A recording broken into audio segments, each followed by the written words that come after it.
Selamat malam Mas Agi. Selamat malam Mas Agi.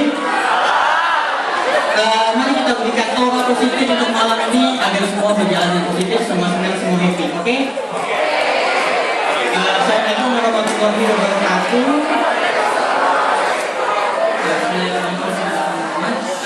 Ya, nggak usah perkenalkan lagi. Nama saya Muhammad Anjir Pratama.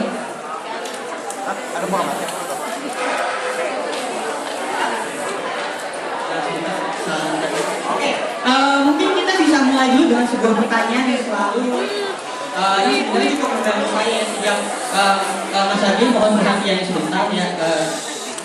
Terima kasih. Satu pertanyaan yang selalu mengganggu dengan saya sejak saya pertama kali masuk ke sini. Himpunan ini sebenarnya ada itu untuk apa? Apakah himpunan ini ada hanya untuk sekedar keprofesian, akademis, atau ada sesuatu yang lebih dari itu semua? Nah, untuk tahu apa jawabannya, saya coba lihat lagi di mukadimah himpunan ini. Di sana tertulis, himpunan ini sadar akan fungsi perguruan tinggi sebagai sumber budaya dan ilmu pengetahuan serta tempat pembentukan calon-calon sarjana Pancasilais. Nah, dari sini saya melihat bahwa ada satu hal yang lebih dibandingkan sekedar akademik maupun kepolisian, yaitu mengenai pengembangan karakter.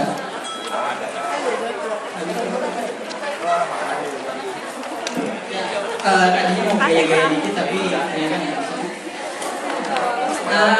Oke, kita coba bahas dulu dari yang tadi. Sadar akan fungsi perguruan tinggi sebagai sumber budaya dan ilmu pengetahuan. Oke, kita ambil kata kunci di sini, sumber. Nah, menurut KBBI, sumber ini artinya adalah asal.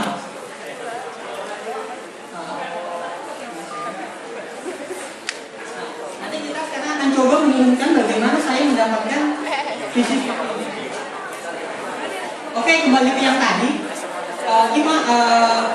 Fungsi perguruan tinggi sebagai sumber budaya dan ilmu pengetahuan. Mas Adi, mohon perhatiannya sebentar. Terima kasih. Coba di sini dulu sumber. Menurut KBBI, sumber artinya asal. Berarti kalau misalnya kita menggunakan pengertian di KBBI tadi, imagine berarti ada asal dari budaya dan ilmu pengetahuan. Kemudian saya berpikir kembali, sebab kita kan adalah asal dari budaya dan pengetahuan. Lalu sebenarnya apa yang kita lakukan ya kita tahu hal itu. Nah, di sini saya melihat bahwa sebagai sumber seharusnya kita memberikan apa yang kita punya kepada pihak lain di luar sumber tersebut. Coba bayangkan seperti ini. Di sebuah gunung ada sumber mata air, tapi sumber mata airnya dia pelit, dia tidak mau membagikan airnya.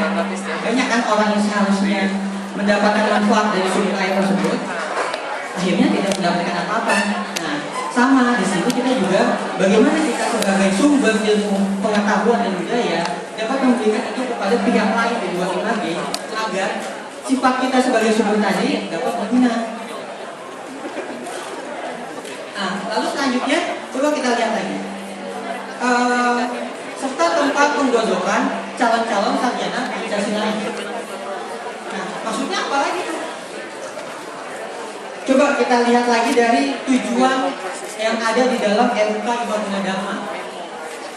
Mewujudkan alumni IMAG sebagai generasi yang memiliki karakter, mampu berpikir radikal, sekaligus bertindak dan menyampaikan secara pragmatis, memiliki visi dan menjunjung tinggi kode etik kepolisian masing-masing.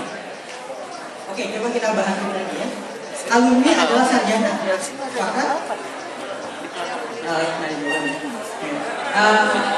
Untuk itu karakter sarjana sama dengan karakter alumni.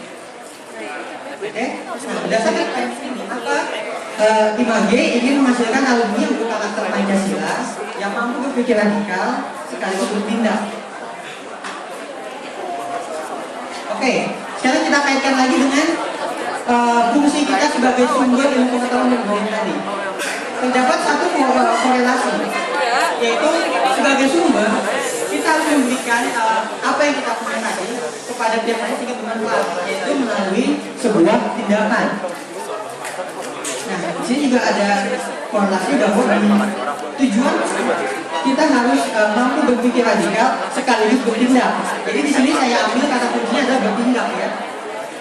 Nah, tapi apakah memang hanya sekedar bertindak? Nah, untuk itu saya coba cari satu padanan kata lain yang mungkin bisa lebih menggambarkan apa yang sudah kita lakukan, yaitu pengamalan. Mengapa saya ambil kata pengamalan? Coba jika kita lihat di KBBI, pengamalan itu adalah proses cara pembuatan menyampaikan cita-cita dan gagasan. Nah, di sini jelas bedanya antara sekedar bertindak dan melakukan sebuah pengamalan. Karena ketika kita melakukan sebuah pengamalan, kita ada cita-cita dan gagasan yang ingin disampaikan, yaitu Pancasila. Oke, jadi kesimpulannya untuk video saya sudah ada pada satu kata kunci, yaitu pengamalan. Lalu, pengamalan masih terlalu luas. Dan kalau melihat dari perguruan tinggi, ada budaya, ada ilmu pengetahuan. Mari kita persempit lagi.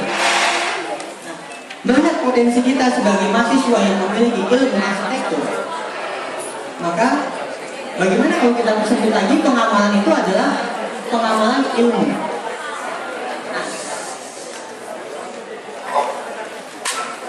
Dari sini, saya mendapatkan sebuah kata kunci bahwa kita harus melakukan pengamalan ilmu.